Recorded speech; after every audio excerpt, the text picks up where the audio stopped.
Hi, this is Heidi from Garden Crossings, and I wanted to give you an update on the front landscape here at the greenhouse. It is mid-August and things have filled out absolutely beautiful. So we're going to start off by looking at these hanging baskets that are just beautifully blowing in the breeze. That is Dichondra Silver Falls that is trailing from the baskets. And a lot of people will sometimes call these the jellyfish baskets. And that's simply because of how they look and how they sway in the breeze. So in these hanging baskets, there's a Kimberly Queen fern, there's the white polka dot plant, and then the blush sun patiens. And you can see here, it looks like the polka dot plant really has taken over. A little bit of the fern is poking through, as well as some of the sun patiens. But I think the thing that's the real winner here in this combination is definitely the Dichondra Silver Falls. That is about 5 foot long right now, and you can see it's very consistent in all the hanging baskets. Just simply beautiful, and blowing in the breeze is really, I think, a neat attribute of that plant as well. How it's just a nice airy look as it's blowing in the breeze. Down in front there, we have the Mini Vista White Supertunias, and they've done a really nice job here filling out in this landscape. And definitely a mass of color. We put in the middle of them some salvia. I'll go in for a closer look here. This is the Salvia Unplugged So Blue, and we just did that to add a little bit of a thriller into this combination and give a little bit of height in the landscape as well. The aquapots, they are doing fabulous as well, and in this combination we have a beautiful fern there in the center with the nice white Gara, just really wispy, blowing in the breeze. I love how that and the palm tree really add a lot of motion to this not hanging basket, but to this planter. Planted up in the front is the mini hot pink Supertunias, along with the mini white Vista Supertunias. So these were formerly called the Charm series, but now they are called the Mini Vista series. And I think they're doing really pretty, and I love how that looks with that cobalt blue container.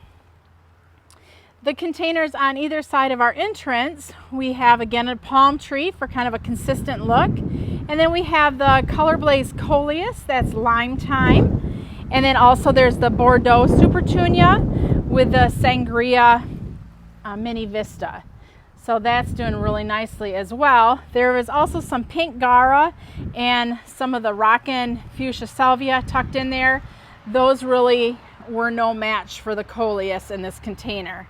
But I love that Bordeaux with that bright chartreuse green Coleus. There also is some of the Silver Falls that's draping down this pot. And these we keep trimmed so that way they're not too big on the ground. The hanging baskets, these have Diamond Mountain Euphorbia, and they also have the Sun Patient, the Blush Sun Patient. And in the middle we planted one of those little palm tree house plants, but it's really not doing much at this point. Earlier in the season you could see it, but now this is just really a ball of the Diamond Mountain and the Blush Sun Patient. So I think that turned out pretty cool, kind of an airier look. We'll go down to this basket, and actually in this basket you can see that little palm tree house plant a little bit better, but again it's really not much match for that Diamond Mountain Euphorbia. Here is the match to the planter that was on the other side of the entrance, and you can see it looks very similar. The same plants are really putting on a show there. Down in the landscape here we have the Vista Violet Star. This is the Mini Vista Violet Star. And planted in with this is some of the Meteor Showers Verbena. So that's the thriller in this mixture. And I think it looks really pretty. I think next year if I would do it, I'd probably do a different color petunia, just for a little bit more contrast. But that verbena is doing really nice. And it also is a nice plant for attracting the butterflies. So we frequently will see butterflies buzzing around on those plants. We're going to take a look at some of the new plants for 2021, and we'll just kind of see how they're doing. Up front is the new Lobularia for 2021. I believe it's called Moon Glow. I don't have the tag in front of me, but it's a nice soft kind of butter yellow, and you can see how that's doing really nice in the landscape. This is a planting of 3 of them, and it's doing a really nice mounding job. The purple you're seeing is the improved Royal Velvet Supertunia, and I think the color is a lot more intense than the old variety, as well as I think it has a lot better flower coverage as well. So you can just see the beautiful deep royal purple flowers on that Supertunia. In the back we have the opalescence phlox. It's beautiful pink with a bright pink eye. And here is the new lobelia for 2021. It's basically sky blue. It's improved though. Typically this time of year, mid-August, lobelia would look nothing like this, especially planted in full sun.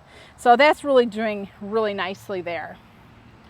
We've got more of the sangria mini vista, the pink. And in the back there is a new coleus, and that is a planting of 3 plants in full sun. And just look how beautiful that is doing. I believe that is called pineapple brandy. We can double check it if it's something different. But again, I don't have the tags, so I don't have them all memorized quite yet. But looks absolutely beautiful in this landscape. Let's see, we've also got here, that's Lakota Fire. That's the coneflower that you're just seeing a mass planting of. In the back there is the summer wine Physocarpus, really nice, beautiful dark black foliage. And planted in with this coneflower is the new red lantana for next year. We'll go in and show you closer what those flowers look like. So this is one of the most reddest lantanas that we currently have. The mass planting here in the back is the bubblegum, Supertunia Vista bubblegum, with a sea of lemon coral sedum kind of running through there. And then planted in front is the Vista Paradise Supertunia. And then in the very front is the Violet Star Charm Mini Vista. So kind of those are some extra plants that we had, so we tried to work with them and work them into the landscape. And I think that's kind of a neat little, I don't know, kind of little wave of color. We'll go take a look here at what we've got along the garden borders. So if you've watched any of the other videos, you're going to tell that this is quite a drastic change from what we've seen even a month ago. It's like I was gone for 2 weeks and I came back to just a totally different garden.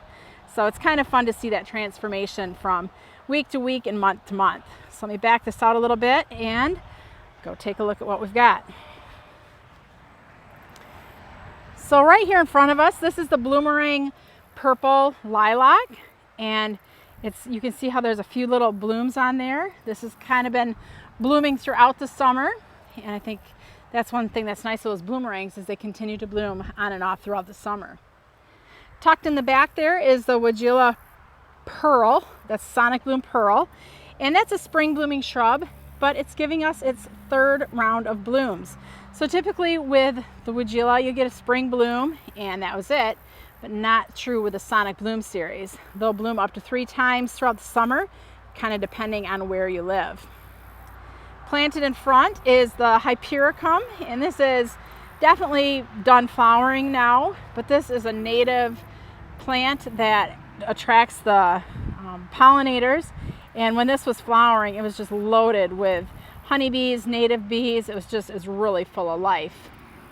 You can see along this border here how we have lemon coral sedum with the sangria mini vistas tucked in for a spot of color here and there. This here is this is an older hibiscus that we've had planted for a while. This is the Mars Madness, and I love that deep dark foliage with the beautiful red blooms. Holy Grail Proven Winners variety looks similar to this. So if you like the dark foliage with the crimson red blooms, you could also check out Holy Grail. Let's see. Tucked in behind the hibiscus is a butterfly bush. That is the Lo and Behold Blue Chip Butterfly Bush. And I think that's a really pretty pair up against that hardy hibiscus.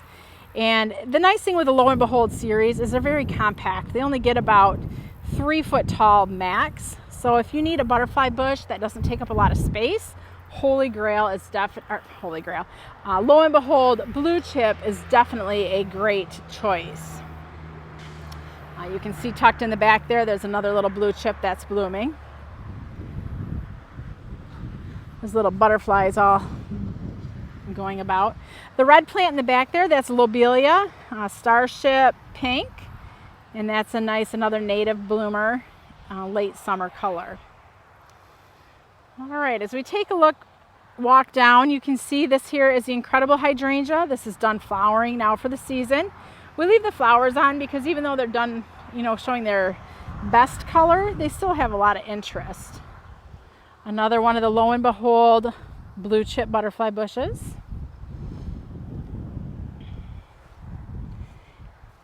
And another. I really like the butterfly bushes, the small ones, because they can tuck in kind of like a perennial. So if you have, perennial garden and you're like, I don't have room for a butterfly bush, a lot of those Lo and Beholds and pugsters are very small and will fit nicely in. Here we have a beautiful planting of Allium millennium. And these flowers are about 3 inches across. This is a grouping of 5 plants, and there are honeybees all over these right now. We'll go in for a closer look.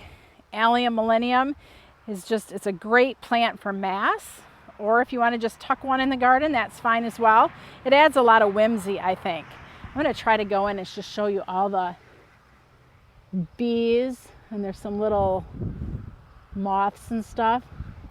But there is just bumblebees and honeybees all over these plants right now. Tucked in the back there, we have the opening act phlox. Those were trimmed down to about 10 inches and they're reblooming now. So definitely if you have a plant that's done flowering, go ahead and give it a trim back because you might be surprised with additional flowers throughout the summer. The red you're seeing in the back there, that is red sun patience. This purple, this is, let's see, Machu Morado, I believe it is. We can get the actual name on there because I'm sure I got that wrong. But this is a Mexican petunia. And it's not a lot of flowers really, but the flowers that are on there are really pretty. And I think that the black stems are really cool. Oh, I see a little creature. I'm going to go in for a closer look there. It's a grasshopper, but look how chartreuse green he is. He's actually kind of pretty for a grasshopper. But again, nice purple flowers there. That's a great plant if you're in the south, actually. This is the Invincible Spirit hydrangea. This is done flowering now. We gave it a light trim and it's starting to put on a few more flowers. So that will give us more blooms later on in the summer as well. This big guy here is the Brandywine viburnum. So I'm going to be honest, I don't know a ton about viburnum really. Like that's one of the plants I'm not so educated on, but I do know about Brandywine. And the thing with Brandywine that I think is so impressive is the glossy foliage. So we'll go in for a closer look and hopefully you can see how those leaves just really shine. So this was flowering earlier in the season and now it's starting to kind of create its berries. So later on this fall, these berries are going to turn purple and red, and there are tons of clusters all over this plant. So it's going to have a lot of beautiful clusters of berries. So it's got flower interest in the spring, beautiful foliage throughout the summer, and then the berries in the fall are going to be stunning once this really starts to color up. Another thing too is the foliage in the fall turns a really beautiful burgundy. So it's got great fall foliage color as well. Let's head up to the front island and see what we've got going here. One of our best decisions this year was planting the Suncredible sunflowers. So we planted these in a huge mass. You can see them here along the back. And then we also have them planted so you can see them from the front. So I'll go to the front and show you those as well. And then up here on top of our arbor, we have the Vista Paradise, Vista Bubblegum, and Vista Snowdrift petunias. Right now it looks like Paradise and Bubblegum are what are showing the best. So let's keep walking up here and show you what we see. So in front of the Suncredible sunflowers, or behind them, depends on what direction you're looking at them from, you'll see we've got it kind of lined with the Bubblegum petunias. So those are the Vistas. And then we've got the Suncredible sunflowers. And to be honest, with these Suncredibles, we don't do a whole lot to them. So they've been blooming since early summer, and they just continue to bloom, and they'll be blooming until it gets frosty out. So they're a sterile sunflower. They don't produce seed. So their job is just to continue to produce flowers all summer long. So it's a beautiful sea of yellow. I'll go in from the front side in a minute and show you the view from the front. But you can just see this area, especially here that I'm concentrating on now, there was probably at most 8, maybe 10 plants in that area, and it's just full of flowers. There's the arbor from another view. And we'll kind of turn.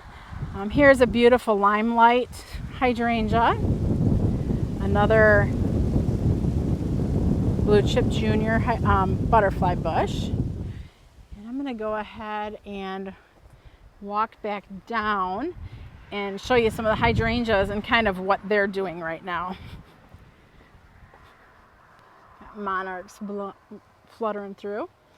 All right, so this is a big leaf hydrangea here, and you can see it's not doing a whole lot. So its life is going to be ending soon and being replaced with something better. Big leaf hydrangeas don't do really great here in Michigan unless they're part of the Let's Dance series. Those are rebloomers, so they'll do better. But this is an older variety that's just really not doing well. In the back there, I believe that was the Incredible Blush hydrangea, and you can see it's totally changed from its pink colors to now kind of a lime green white color. Although it's not an ideal color, I think it still looks kind of pretty. Back there is Incredible, and again it's kind of starting to fade, but the flowers from a distance I think still look pretty nice. The pinks that you're seeing here, this is Firelight hydrangea. It's a hardy hydrangea, and that is really looking pretty with those sunflowers. As we move along here, we have the Sonic Bloom Pink Weigela, and again, this is a spring bloomer, but it's on its 3rd bloom cycle. Even though the bloom cycle, the 2nd and the 3rd aren't as impressive as the 1st, I think it's impressive just the fact that we have flowers on the plant that mostly Weigela wouldn't have flowers on them this time of year. So I think that's pretty cool. Behind it there is the Pinky Winky hydrangea, and that one is just about to its prime right now. Beautiful cone-shaped flowers, pink and white, and that's really a pretty plant. That plant is about 10 foot tall, which is taller than what normally they get, so something we might want to trim back. Here we have a whole bunch of Incredible Blush hydrangeas that are done flowering, so what you're seeing is just kind of the spent blooms. But again, they look pretty nice. These are red sun patiens that we have bordering the garden, and then they transition into the white sun patiens. Earlier this year, this garden was really beautiful with shades of pink. The plants in the back there are Hydrangea Invincible Spirit, and they were beautiful. She has them trimmed back now, and they're starting to put on a few more blooms, so you'll see a few little wispy pinks in there. And then up in the forefront there, that is Spirea, and those got trimmed and are putting on some more flowers. So don't be afraid to trim. You might be surprised with what you'll get after you do that trimming. There's another look at the Pinky Winky from the other direction. All right, as we move along, you can see we've got some more blue chip tucked in there. You can tell that's a plant that we kind of like. Spireas, and then as we make our way around, I'm going to show you the sunflowers from the beginning. So this area is a work in progress. We've been working with the pond here, and this was all sitting water, and we're going to make it a dry pond. So they're working on that right now. But here is the waterfall from the roadside, and those Suncredibles, they look amazing. We've also got purple sun patiens in there, and Picasso and purple petunias as well. I apologize if it's noisy. I'm on a busy road and the cars are extra loud right now. In this area here, we've got the rubrum grasses with the white sun patiens lined with the lemon coral sedum. And I think that's really pretty. Tucked behind those rubrum grasses is a row of, you guessed it, blue chip butterfly bushes. So the grasses probably weren't the best idea because we can't see those blue chip butterfly bushes. So we're gonna have to think about something maybe shorter for next year, or maybe not even worry about it. So when we're up on the island, you can see the butterfly bushes, and I think they look nice. On the end here, this is Itea Little Henry. This plant bloomed this spring with little white scented bottle brush flowers, and this gets fabulous fall foliage. So this will look really pretty in the fall. In the back there, we've got some more grasses. That's redhead grass, and it's just starting to put on its plumes. So the plumes are looking mighty pretty right now. As we walk around, you can see there the front of the garden center, and that sangria charm really pops. Even from this distance, you can see it. And then I don't know if you can see or not, but the beautiful hanging baskets kind of blowing in the breeze. As we take the corner again around the island, more Suncredible sunflowers with a beautiful firelight hydrangea. We also have Baptisia planted in this area, so that was a spring bloomer. And then tucked in between these sunflowers, you can't even see them, but there's columbine, Shasta daisies, Veronica salvia, a lot of flowers that were in the spring blooming. And the fact that they're not showing now really doesn't bother us because they wouldn't be flowering anyways. So I'd rather have the plant that's putting on a show be showing than something that is already done blooming. So hopefully you liked this garden tour. A lot of color right now, and the garden is just constantly changing. Doesn't matter where you are in the season, there's always something beautiful to see. And definitely you think about, you know, what was my favorite week out of the summer as far as the bloom colors, and that's just something that constantly changes because the flowers constantly change. So I'm going to do one more little shot here for you of the bobos, which are in the island. They are past their prime now, but even so, look how pretty those things are. Definitely a must-have shrub. This is Heidi from Garden Crossings taking you for a little tour at the garden center today.